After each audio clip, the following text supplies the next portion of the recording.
And the agreement was, if the rage started, if they want to kill him, that time Buhari must have become the president of Nigeria. Then Gaddafi will now run to Nigeria. If Buhari was president in 2011, if he won the election that 2011, or that was before Gaddafi died, if he won an election before Gaddafi died, Gaddafi would have still be alive till today. Gaddafi is supposed to be alive if Buhari had been president before Gaddafi died. That was the agreement. So Gaddafi gave a lot of millions of dollars, okay, to Buhari. So they started using it to procure weapons from Iran. These are classified informations that they will not let you to, have access to it. Like if you can read this BBC report, okay, BBC News, United Nations experts are in Nigeria to inspect an Iranian arms shipment seized in the port of Lagos last October. The weapons, including rocket launchers and grenades, were found in containers labeled as building materials. Nigeria reported the seizure to the UN Security Council for an apparent breach of the sanctions against Iran. Nigeria has charged member of Iran's Revolutionary Guards and 3 Nigerian citizens over the illegally imported weapons. So, another thing I'm going to tell you, nobody will tell you that Iranian Revolutionary Guards were the one who imported this. These are not Iranian soldiers, the Persian Empire soldiers. These are this Ayatollah regime, the late Ayatollah regime, the Islamic soldiers who are attached to him. And their mission of supplying these weapons to Nigeria is what is going on in Nigeria today. And after Iran stopped supplying weapons to Nigeria, in 2014-2015, Turkey started using Turkish airline to transport weapons to Nigeria. So this is something like an Islamic agenda. After Iran, Turkey started using their Turkish airline. And at the time, the Egyptian television have to intercept and record the conversation between Mustafa, who was a national security advisor to Erdogan, 2014-2015. Okay? National security advisor to Erdogan was on phone conversation with the principal executive of Turkish Airlines, and their call was intercepted. I also published the calls on this platform. I have done a lot of security, jobs when it comes to information about Nigeria on this platform. So you can get them. Go type it on Google, go to Google, just type it, Google will bring it out for you.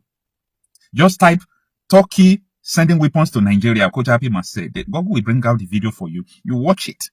So many things going on in Nigeria. If I look at people, I begin to laugh because you don't understand the nature of the sponsors of the terrorisms in Nigeria. I say terrorism in Nigeria because there are so many terrorist groups, okay? So, Nigerian authorities have said that the shipment originated in Iran and was destined for the capital, Abuja, after its arrival in Lagos. That particular one was to go to Abuja after they have delivered other 2, what is it called? Containers. I don't know where those ones go, but it was delivered as building materials. An Israel ambassador to Nigeria was just trying to say that, come on, Iran is sponsoring terrorism in Nigeria. I am seeing folks who don't know Nigeria. You don't know Nigeria. So keep quiet. You don't know Nigeria, and people talk because you hate Israel.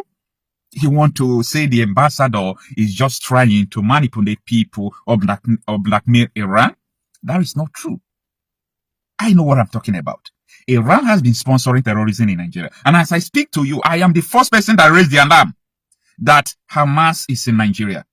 I know that there are 3 persons who raised the alarm after October 7 that Hamas are taking refuge in Nigeria. So many of them ran to Nigeria. But their operation, okay, their operation, is it the Al-Aqsa flood, is already in Nigeria. I will continue to tell you all these things. I am the first person to tell you that Hezbollah is in Nigeria. Okay? See, information access is not the problem. We have access to these informations. So, the Israeli ambassador, Mr. Freeman, was right. And he is right to say that Iran is sponsoring terrorism in Nigeria because it did not start. Before this ambassador came to Nigeria, Iran has been shipping weapons to Nigeria.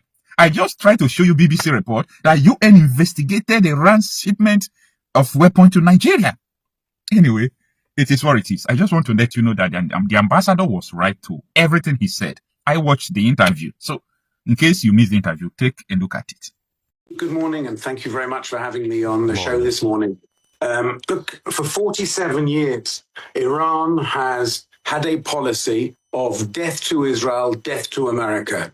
Its entire apparatus, its state structure has been sponsoring terrorism, sponsoring organizations around the world to kill Israelis, to kill Jews, to spread terror. And we've seen Iran spreading terror. We've seen them developing a ballistic missile program, and we've seen them develop a nuclear program. And when a country says that they want to destroy you, death to Israel, death to America, and they are trying to build a nuclear weapon, it's absolutely justified. Not only is it justified, it's a moral obligation for a country to take the action that is needed to stop the country, in this case Iran, who wants to destroy Israel. Iran has said they want to destroy Israel, and Iran is building a nuclear weapon to do that. Cannot allow that to happen. And so this is the most justified war in order to stop these people from developing a weapon in order for them to wipe us off the face of the earth.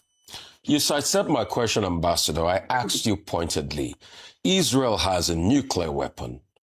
Iran is trying to build one. Is it justified to take away Iran's ability to build a nuclear weapon when Israel has one? If we want truly a nuclear-free world, why can't all of us just drop our nuclear weapons like South Africa stopped their own nuclear weapons program? So you have the nuclear weapon. You don't want Iran to have it. Is it justified what you're doing?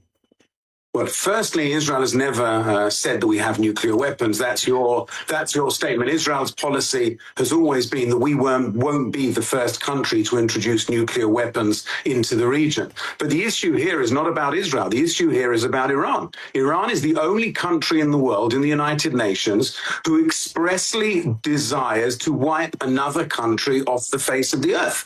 Iran has stated its very policy is to destroy Israel, is to wipe Israel off the map, is to make sure they kill every single person. And no regime, no country that has an express desire to destroy Israel, and it's not only an express desire, we've seen over 47 years they've taken all the actions they can in order for that to happen. We've seen them sponsor terror organizations. They were behind October the 7th massacre of Hamas. We've seen them sponsoring Hezbollah. We've seen them acting in Europe. We've seen them acting in Australia. We've seen them acting in Nigeria. We've seen these people acting all across the world in order to spread disturbance, for them to try and carry out their aim of destroying Israel. And Israel will not allow another country to have nuclear weapons when they've expressly stated they want those weapons to destroy Israel. But Israel is not a saint to themselves, because for all the terror you say Iran has carried out, Israel has also carried out that level of terror.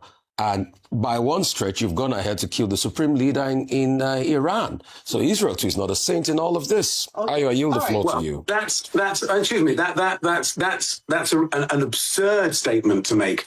Nigeria is the one. Nigeria has been on the receiving end of terrorism from Iran. We've seen Iran spreading terror throughout the world. Iran sponsors all of the major terror organizations in the world. If we look at Hamas, if we look at Hezbollah, if we look at the Houthis, if we look at the terror groups within Iraq, if we look at some of the other groups around the world, we have seen Iran carry out terror bombings in Argentina, where it blew up the Jewish community there. We've seen them carry out terror attacks in Bulgaria. We've seen them carry out terror attacks in the UK. We've seen them carry out attempted attacks in Australia. This is a country that sponsors terror, that is Revolutionary Guard is a prescribed terror group across all of Europe and many other countries around the world. It's quite clear that Iran is a nation, as an international sponsor of terror, and to make any other accusation or any other claim is absurd. And I would also add as one sentence, which we kind of forget, that less than 2 months ago,